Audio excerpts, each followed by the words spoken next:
Damián Martínez Naya, es de la localidad de Moreno, en la provincia de Buenos Aires. Lo conocemos mucho por militar dentro del PRO, en lo que ha sido la Juventud PRO muchos años.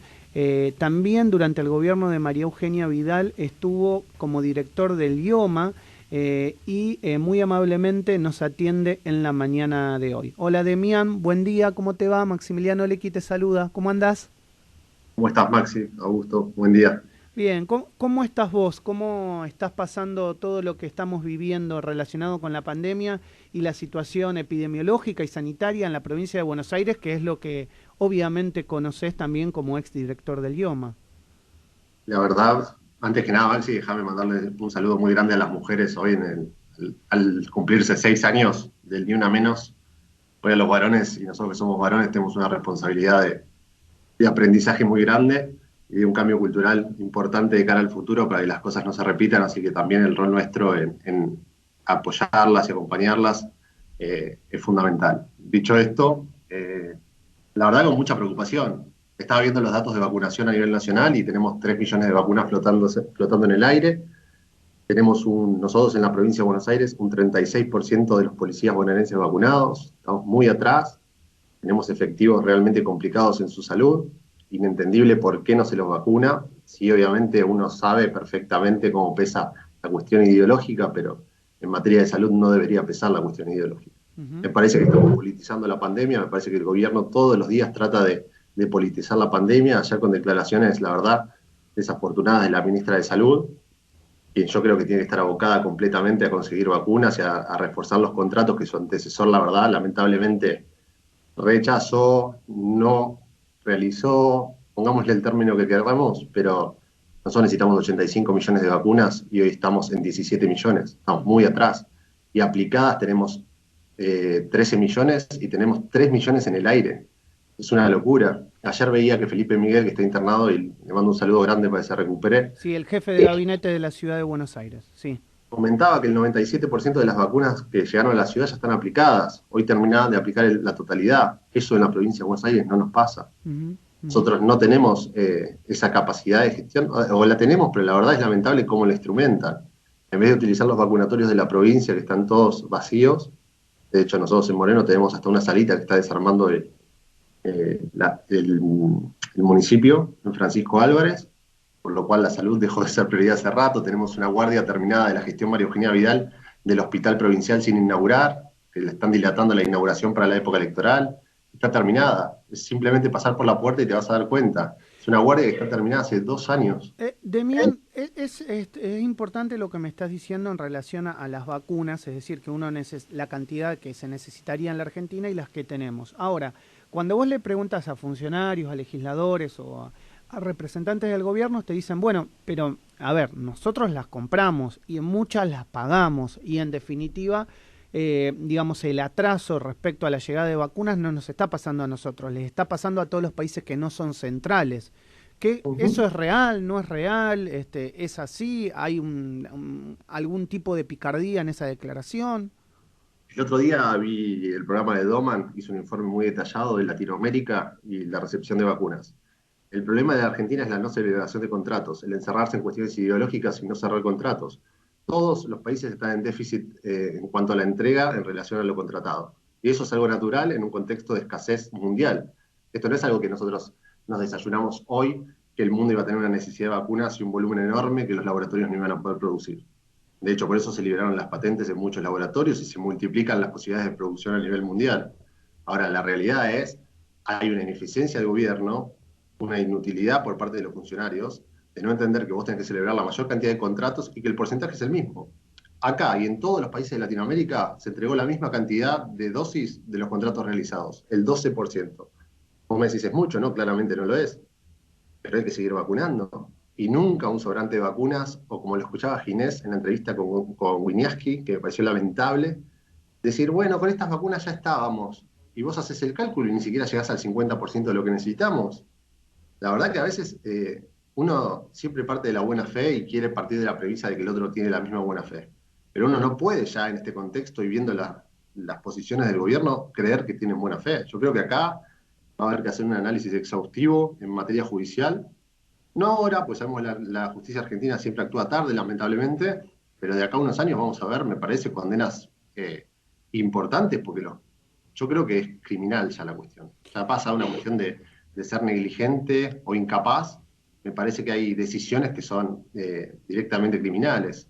Uno ve lo que publicó La Nación con respecto a la respuesta de Pfizer en diciembre del 2020 y es clarísimo. El gobierno argentino manifiesta que no le interesaba la cantidad de dosis ofrecidas. Sí, Eso es muy grave. Entonces, no, yo tengo la impresión que cuando al gobierno se le habla del tema Pfizer se pone muy nervioso.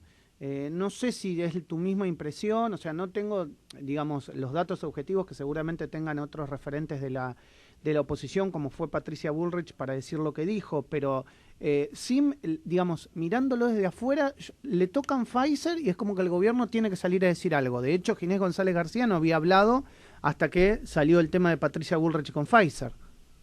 pero fíjate que no es solo Pfizer. Ayer justamente lo debatía. No es solo Pfizer. Tampoco es Johnson Johnson, tampoco es Moderna. Hay una cuestión ideológica en la celebración de los contratos. Hay una decisión política de no celebrar contratos con aquellos laboratorios que tienen las vacunas más eficientes del mundo. Eso no es casualidad. Es grave que el gobierno no pueda dar explicaciones. Este gobierno está decidido a no dar explicaciones. Es algo conocido por nosotros, lo anticipó Macri en el debate con Alberto Fernández en el 2019. Nosotros sabíamos perfectamente lo que se venía. Esta gente no está dispuesta a dar explicaciones, se creen realmente soberanos o emperadores, como lo escuchamos a Zanini, creyendo que ellos tienen la potestad de vacunarse antes que la gente, ellos se creen más que nosotros. El gobierno nacional y popular, justamente hoy queda claro que ellos no lo son. Hoy queda claro que la opción realmente nacional y popular es Juntos por el Cambio, y que ellos son una casta autocrática que se cree superior al resto. Y esto yo lo veo claro acá en el conurbano. Es Mirá, decir, para vos es una cuestión geopolítica de asociación de la Argentina o del gobierno argentino con Rusia, con China, con Cuba y no con los Estados Unidos o Israel, que producen otro tipo de vacunas diferentes a la de el eje que estoy nombrando. yo estoy convencido que es parte de un plan dictatorial y yo no creo que Alberto Fernández y Cristina Fernández sean cosas distintas. Yo creo que Alberto Fernández, en su acuerdo con Cristina Fernández para ser presidente, es la herramienta que Cristina Fernández de Kirchner necesitaba para transformar la Argentina en lo que la están transformando. Nosotros acá en la provincia de Buenos Aires, nosotros tenemos el 30% de los chicos que tienen clases a través de la virtualidad en las escuelas públicas. Y está dicho por la UCA que el 50% de los chicos que no terminan el secundario quedan en la pobreza de forma permanente. Entonces, estamos hablando de que un tercio de los chicos tiene clases. Mira, yo ayer estaba con Valentino. Valentino tiene 14 años y es un pibe de clase media. Pues fuimos a ver a los bomberos voluntarios y lo invité. Y le preguntaba, Valentino, ¿cuántas horas de clase estás teniendo? Porque es la pregunta típica para cualquier nene o chico que uno se cruza por la calle o con el que habla. Y me dice, si tengo, me dijo, ¿y cómo si tenés? Sí, en general no tengo clases, porque los docentes no se conectan, porque no están, porque mirá, yo te tiro un dato.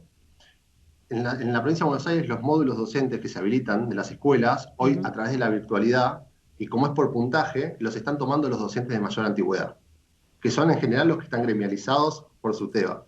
Entonces, ¿qué hacen? Se multiplican en escuelas y no pueden dar las clases, porque no les dan la compatibilidad horaria de la cantidad de módulos con las clases que toman. Y los docentes recién egresados de la carrera no entran a ningún módulo y están sin laburo, justamente porque no entran por puntaje, porque al ser nuevos claramente no tienen el puntaje que sí tienen otros. Entonces, aquellos docentes gremializados están cobrando, porque como cobran del Estado, cobran de varias escuelas en simultáneo, y los nuevos docentes, o los de menor experiencia, que tienen voluntad de dar clases, no las están pudiendo dar. Uh -huh. Nosotros tenemos un montón de casos de esos. Entonces, la verdad que la politización de toda la gestión, de todo lo que vos veas de la gestión nacional y provincial, es todo política. Es absolutamente todo política. Entonces, cuando vos partís de una discusión política, nunca vas a poder llegar a un acuerdo en una política pública. Porque acá es claro, ¿por qué se alteran por Pfizer? Si ellos tienen que dar explicaciones. Nosotros probamos en los argentinos, a través del hospital militar, la vacuna de Pfizer en la Argentina y pusimos a los argentinos y pusieron en el cuerpo muchos argentinos para probar la vacuna. Teníamos una prioridad de compra. ¿Qué pasó? ¿Pfizer nos pidió plata de más? Decilo. ¿No teníamos la plata para comprarlo? Decilo. ¿No nos daba la plata porque tenemos una cuestión económica compleja y no daba el número? Decilo. ¿Cuál es el problema? El tema es que no pueden decir lo que hicieron, y es ahí donde dice Patricia Bullrich la cuestión del intermediario. Todas las vacunas que compró Argentina tienen un intermediario. De hecho, hasta para los frasquitos del Sputnik hay un intermediario. Entonces es una gravedad, esto es de gravedad absoluta, y yo creo que la justicia se va a tener que poner los pantalones de cara al futuro y tiene que ser condenas realmente ejemplares. Sumo a la conversación a Augusto Niesgay, que está vía Skype, te quiere preguntar, Demián. Sí, Demián, buen día, ¿cómo estás? ¿Todo bien? Bien. Bueno, me sumo a ver, digo, recién lo decías, todo es una discusión política y te quiero preguntar si no crees que esto en algún punto termina cansando a la ciudadanía el hecho de que absolutamente todo se politice, ¿no? Digo, el tema de la educación, el tema de las vacunas, el tema de la pandemia. ¿Cómo crees que le cae todo esto a la gente? Mira, yo creo, Augusto, que la gente sí está harta de la política, pero creo que hay algo de lo que está mucho más preocupada. La gente tiene hambre. Hoy sí la gente tiene hambre. Hicieron una campaña en el 2019 hablando del hambre, generaron una mesa del hambre que no funcionó, y hoy la gente tiene hambre. Hoy tenemos casi 8 pibes de 10 en la provincia de Buenos Aires que no llegan a comer todos los días. Cualquier barrio que yo te invito a recorrer. Y la preocupación es que tenés chicos de clases bajas que van al colegio y no saben ni leer ni escribir. Yo el otro día pude subir a mis redes un video de una nena de 9 años. 9 años. No sabe leer y escribir. Y cuando le pregunto, ¿te gustaría que te enseñáramos? Sí. La nena tiene ganas de aprender. Hay un Estado que falla.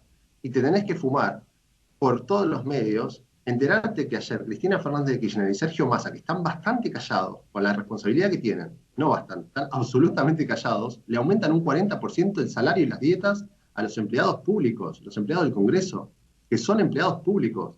Tenemos más de 100.000 comercios cerrados en la Argentina. Tenemos más de 4 millones de tipos que se quedaron sin empleo, mujeres y varones, que se quedaron sin trabajo. Y aumentamos la carga del déficit, aumentando un salario a un 40%, que está bien, es razonable, ni siquiera es razonable porque está por debajo de la inflación proyectada. Por lo cual, todo el mundo debería cobrar un 50% más viendo la inflación que esperamos. Ahora, estás cerrando los comercios, no los dejas trabajar, fundís a la gente tiene hambre, las colas en los comedores. Y mirá, te invito al conurbano cuando quieras. ¿Sabés dónde se junta la gente? Hacen las escuelas, hacen colas en los colegios para poder comer y retirar el servicio alimentario escolar. ¿En qué está gastando la plata los municipios? En tarjeta alimentar y en las cajas del servicio alimentario escolar. Son 5 cuadras de cola cuando se hace la entrega. Y vos decís, ¿qué se entrega? Se entrega una cajita que no es leche, que dice, es un líquido que dice contiene leche, mirá la gravedad de lo que están comprando, un paquete de arroz, un paquete de fideos, un aceite y un paquete de azúcar. No, claramente eso a lo largo del mes no alcanza para nada. O sea, si te alcanza para Cada un día 15 días. A lo largo Cada de 15 la días. semana, te diría. Claro. Es la Olvídate. réplica de un proyecto y el plan es claro. El plan es un gobierno dictatorial que someta a un pueblo que no tenga las herramientas para poder defenderse. Y el ejemplo, claro, es fácil compararse con Pero Venezuela, con Cuba, pero es lo que pasa con China y con Rusia. eso te lo iba a repreguntar en el momento que lo dijiste.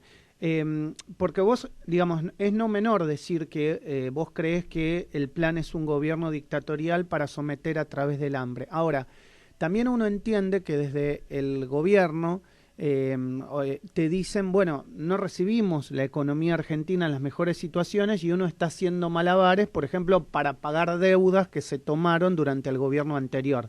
Eso es lo que dice el gobierno. ¿Es verdad? ¿No es verdad? Digamos, después son todos datos que uno puede chequearlos y llevarlos para un lado o para el otro lado de la balanza. Pero también hay que decirlo, el gobierno no recibió a la Argentina en una situación, digamos, de equilibrio económico. Y le agarró la pandemia. No, pero eso, Maxi, la verdad es una excusa para no hacerse cargo. Todos los gobiernos en la Argentina de la democracia desde el 83 para acá recibieron un gobierno peor del que tuvieron antes. Todos. Menem asume con un traspaso anticipado de Alfonsín y tiene 10 años en los que el primer mandato fue relativamente bueno, se modifica la Constitución y sigue y entrega un gobierno, la verdad, en situación muy compleja a la Alianza. La Alianza no lo puede sostener por cuestiones políticas y el PJ se levanta en un acuerdo con cierta porción del radicalismo, donde estaban los Moró de la vida, y voltean a De la Rúa. Y después tenemos varios gobiernos donde el de Néstor Kirchner, después de venir del fondo del mar, relativamente fue de coalición, pero tuvo la continuidad de su esposa y entregó un gobierno peor. Y nosotros en materia económica de Juntos por el Cambio hicimos malabares con una bomba que habían dejado armada del 2015, porque mira, tengo un dato de la carne, que es un tema que se está hablando mucho. Sí, dale. En Entre Ríos no había quedado ni un solo frigorífico funcionando, después del cierre de la carne del 2008 en adelante del gobierno de Cristina Fernández de Kirchner. Ni un solo frigorífico había quedado. Entonces tenías que volver a armar la economía de cero y patear o reacomodar la deuda de 220 millones de dólares que había dejado Cristina Fernández de Kirchner de deuda internacional y reconvertirla para poder financiarla en el largo plazo. Ahora, cuando tuviste posibilidad de acuerdo, y nosotros lo vivimos cuando tuvimos que hacer la transición, cuando nosotros perdemos el gobierno, tuvimos un mes y medio donde estuvimos esperando a los funcionarios para que vinieran a entablar conversaciones con nosotros para mostrarles lo que habíamos hecho bien y lo que habíamos hecho mal, para que ellos tuvieran la decisión para poder continuar una gestión. Nunca aparecieron, nunca vinieron. Se hicieron un par de reuniones de transición a nivel macro entre la gobernadora, el presidente, pero después los funcionarios que nos tenían que venir a reemplazar a nosotros nunca vinieron hasta un día antes del 10 de diciembre del 2019. Demian, Tampoco es de continuar. déjame preguntarte por un tema que también me parece no menor, que es la situación sanitaria de la provincia, porque bueno, vos fuiste exdirector del IOMA, mucho se critica, digamos, también la situación sanitaria que tiene hoy la provincia de Buenos Aires y la gestión de la pandemia por parte del gobierno de Axel Kicillof, pero siempre Axel Kicillof permanentemente le echa la culpa al gobierno de María Eugenia Vidal y la desinversión que hubo durante 4 años en hospitales. Te lo pregunto para que lo charlemos y lo reflexionemos. ¿Hay algo de verdad en lo que dice Kicillof? Yo entiendo que Kicillof hable del gobierno de María Eugenia porque es lo único que conoce de la provincia, porque jamás vivió en la provincia. Entonces entiendo que él tome como punto de comparación el primer gobierno que tiene para atrás, porque él empezó a recorrer la provincia en la elección, porque nunca antes la había recorrido, ni cuando fue ministro de Economía de la Nación. La realidad es que el sistema de salud de la provincia obviamente es deficitario, eso está clarísimo. La provincia crece a nivel demográfico a niveles gigantescos. Imagínate, en mi distrito Moreno creció 200.000 habitantes en los últimos 10 años aproximadamente. Claro. Estos pibes no tienen escuelas para ir porque no se construyeron, porque las que se construyeron algunas se abandonaron, o el sistema educativo, viste, los paros, esta cuestión de los paros y demás. Después tenés, los hospitales se renovaron todas las guardias. La verdad es que todos los hospitales están en una situación crítica, todos están complicados. Se tomó la decisión de mejorar las guardias, que es el sistema de atención, y poder llevar el SAME a la mayor cantidad de distritos para la atención domiciliaria, que es cuando vos llamás y realmente tenés una emergencia. Eso se pudo hacer. Ahora, si vos me decís, ¿dejamos el sistema de salud en impecables condiciones? No, faltaba un montón. Pero se había iniciado un proceso de renovación que es sincero y que es decir, hay que articular. Desde el IOMA nosotros tenemos la responsabilidad de una obra social que tiene un carácter solidario de suplir las falencias del sistema de salud público de la provincia de Buenos Aires. IOMA es una obra social que tiene un fin solidario, como lo establece su ley de constitución, justamente para suplir con los privados el déficit del sistema público de salud de la provincia de Buenos Aires. ¿Por qué vos no tenés la posibilidad, siendo empleado público, de optar por tu obra social todavía en la provincia de Buenos Aires? Porque IOMA cumple ese rol de poder suplir al sistema público que no estaba en condiciones. Entonces, mira, es algo que es claro, mi intendenta salió a hacer un comunicado público y hizo un video donde ella misma dice que el sistema de internación de camas de nuestro hospital provincial, que es el único que tenemos, tenemos 2, pero uno no funciona porque es un UPA, y un hospital modular, donde hace 6 meses no le pagan a los médicos ni a los enfermeros, ¿no? En esto de la construimos hospitales y demás, lo pusieron sobre la ruta 24, pero no le pagan al médico. Uh-huh. Y el otro, no tenemos camas de internación. Entonces, realmente los que tenemos una urgencia médica o necesitamos testearnos, porque en Moreno no se testea cuando llueve, en la provincia de Buenos Aires, en general, no se testea cuando llueve. Mirá la gravedad de lo que estamos hablando. Entonces, no trasladamos a la ciudad de Buenos Aires a atendernos. Y nos atendemos en los hospitales públicos de la ciudad de Buenos Aires. Eso en general es natural. Nadie se lo toma como algo que le hace ruido. Entonces, cuando vos lo escuchás a Kicillof decir que los porteños se vienen a atender a la provincia de Buenos Aires, sí, hay algunos casos aislados de traslados, porque hay algún colapso, algún hospital que puede estar más lleno que otro, y hay traslados. Pero no es la regla.